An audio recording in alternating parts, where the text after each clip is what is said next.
guys, it's me, Teddy, back with my third episode of Soundbites. Today we're going to be doing some sub bass. I put out a few songs recently using Sine drone, and I wanted to show how easy it is to make a sound like that. Use it to reinforce what you're doing, and then we'll play with it a little bit too, shape it in a few different ways, and make some kick drums, 808s, impact type sounds, all using the same basic starting point. So, all right, let's get into it. So, we're going to be using the Vital synthesizer and pretty much just an EQ, maybe some reverb. Let's see.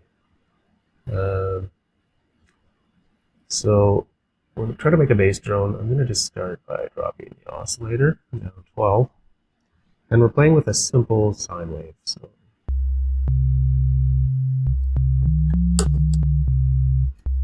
nice, clean sound. If we look at it here, you can see that it's really tightly centered around the fundamental frequency. So that is the beauty of using a sine wave. It's a very pure sound, has no harmonics naturally. However, that makes it a little bit simple or flat, if you will, compared to other instruments. So what we're going to be doing today is thickening this up a lot. So first, because I'm making a bass drone, I actually want it monophonic. We're going to turn it down to one voice. So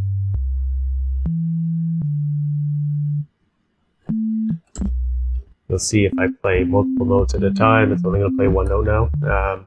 That keeps us honest, if you will. But a big reason we're doing that too is we want to use some glide. For a nice bass drone here, we want the pitch to kind of smoothly transition between notes. This is called Portamento as well, and a lot of synthesizers glide Portamento, same kind of thing. And let's even change the shape a little. We'll smooth it. So at the beginning of the curve, it's less noticeable, and then it becomes more noticeable at the end. It's kind of cool. Now you're probably hearing there's like a little bit of a click going on here. That's because we've got a very fast tack on the envelope. So we can just slow it down on just a hair. We're looking at minuscule milliseconds here. See, we've rounded the edge off it just by giving it, 9 milliseconds of attack time. Also, for a drone, we may have as well give it some release. Gives it a nice little fade out at the end. When we release the note, then this curve happens. That's the envelope. Okay, so we have a pretty cool basic sound. Now, not in unison, we don't need that. I'm also going to turn off this phase randomization that introduces a bit of variance to the sound that we don't necessarily want. So yeah, you see here we've got just this clean tone, but it's fairly flat. So let's go ahead and thicken it up. We're going to add the additional oscillators here. And we've jacked the volume. We've added a bunch of volume, so we're also going to dial these back a little.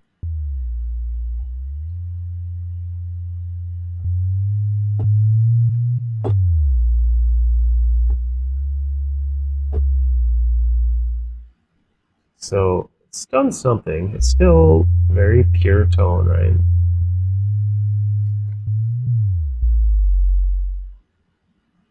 So what we want to introduce, cool thing with sine waves, you detune them a little. And we start to get a bit of movement. So let's actually do something a little more drastic. We're going to introduce some randomization to the pitches. On the second oscillator,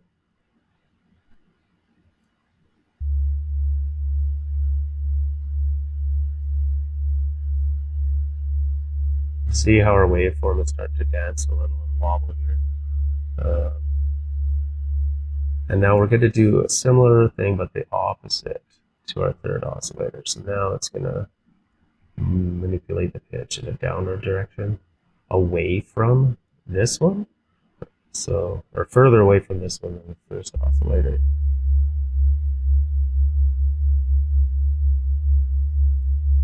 It does sound a little frantic. Let's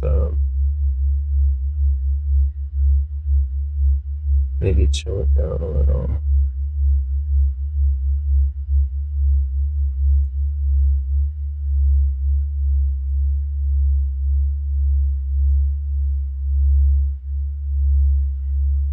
Right, so now we've created a much more kind of interesting sound. So that's a movement to it.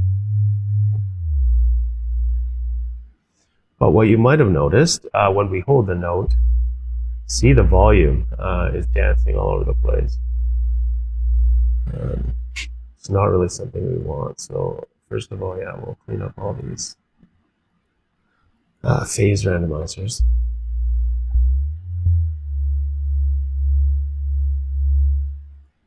So what we could do to even that out, put on some compression.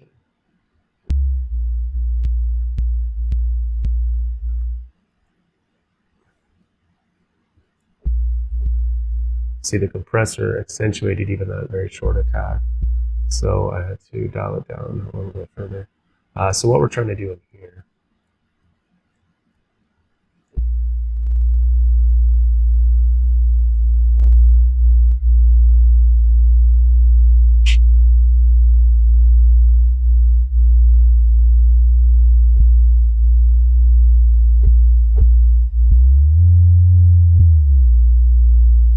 so I think you can tell, that's a much beefier, thuddier sound already.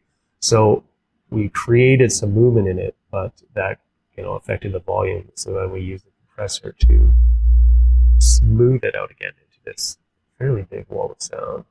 Maybe I got too much release time on this. Yeah, it takes now just over half a second.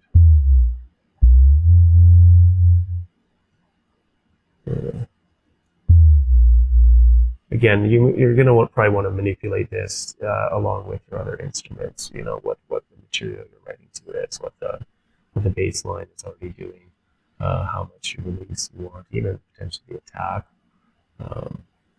And again, you can also sequence it differently, right? You change the timing of your notes. You can push your bass drone around that way too, just with MIDI.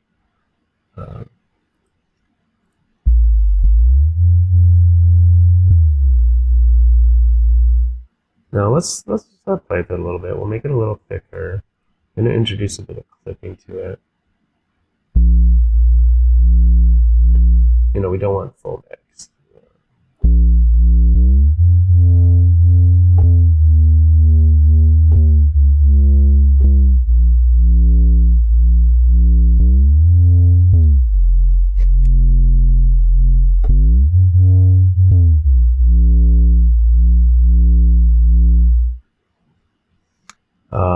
So, we've created a fair bit of harmonics. They're not super loud, right?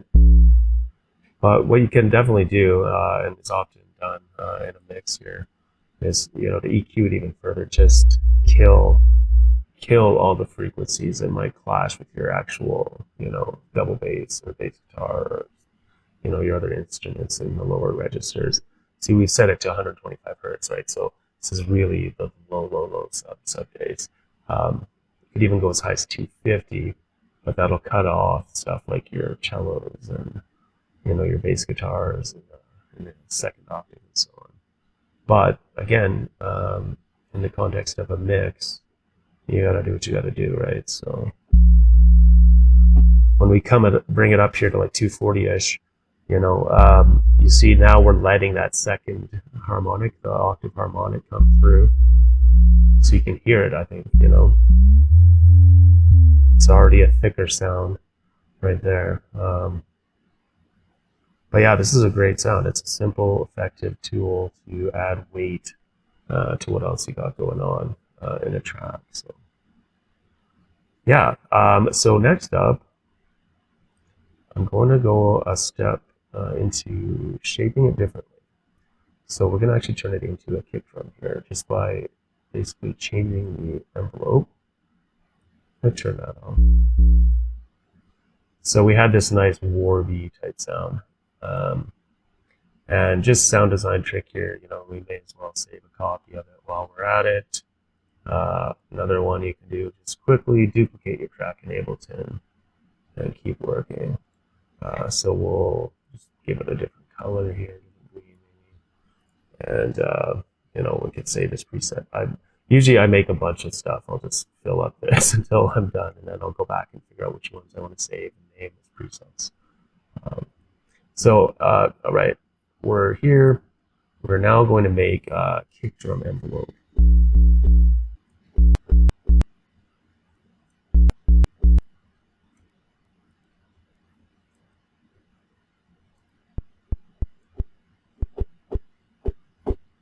So we created an incredibly short envelope in contrast to the previous one.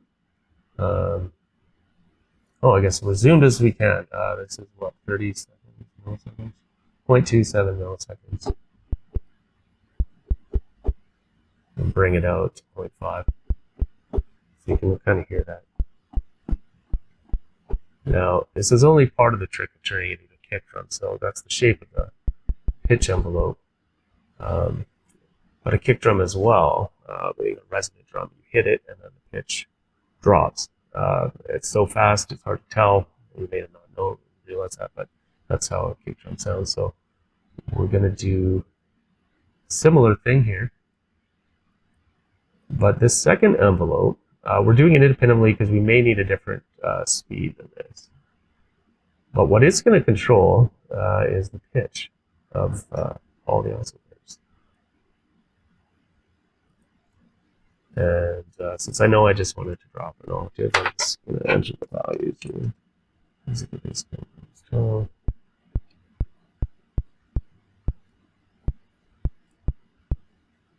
And actually, it's really hard to hear because we've got such a short amp envelope. So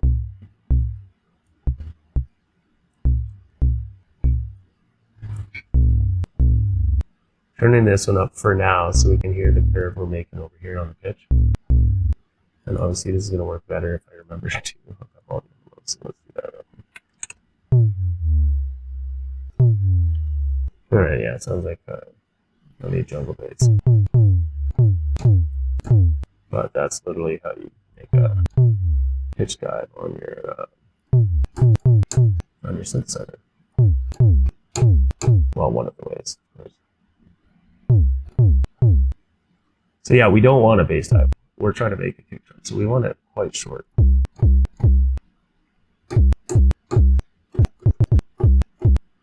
Obviously, we've got this annoying click back in, so let's go back and fix our amp envelope.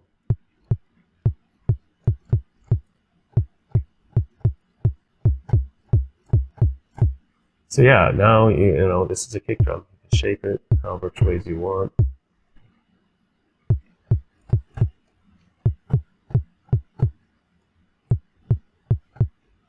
But what I love about a sound like this, I'll go ahead and put a reverb on it. I'm gonna make a big, massive reverb here.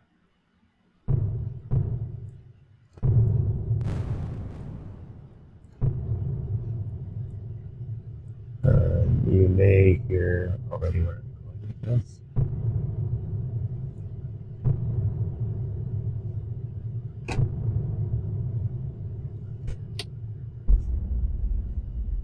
Look.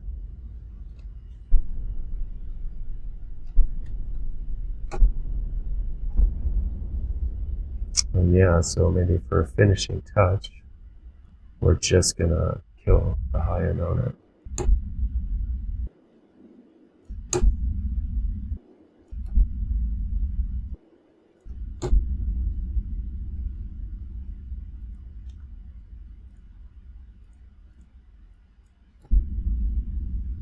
So yeah, we took our sine bass, turned it into a kick drum, and then simply drowned it in reverb, and you can make that kind of classic impact kind of boom type sound.